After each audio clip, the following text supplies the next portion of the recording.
38 fucking years old. Chai Twombly, au prénom mystérieux et imprononçable. Il est célébré pour sa peinture à la graphie singulière, spontanée, presque primitive, et connu une large reconnaissance publique peu avant sa mort l'été dernier.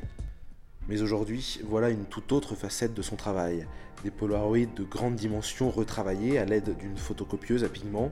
L'artiste ne dévoila cette face cachée au public que dans les années 90, alors même qu'il cultivait cet art depuis ses années d'études. Toutes les photographies de l'exposition ont été prises avec un Polaroid, agrandi, imprimé et reproduites en quantité limitée selon une technique d'impression à sec.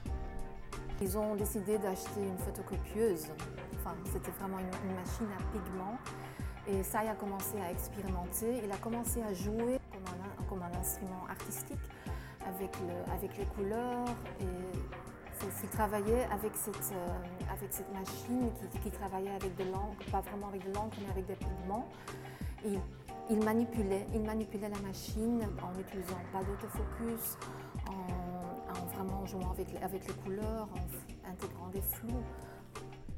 Quelques pétales jaunes, une nappe blanche sur un coin de table, les colonnes d'un temple agrégeantes, des natures mortes. Les photographies de Chai Twombly ne s'apparentent ni à la veine documentaire, ni à la photo humaniste, mais plutôt à l'œil d'un artiste aux multiples supports qui emplit ses couloirs d'une intense vibration.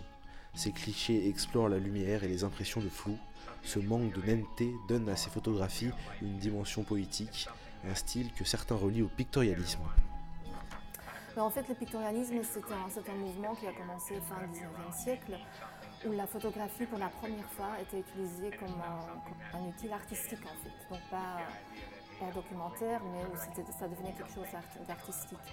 Donc on dit de lui que, surtout dans son travail photographique, il s'est inspiré un peu de cette période-là, qu'il a pris recours à cette période.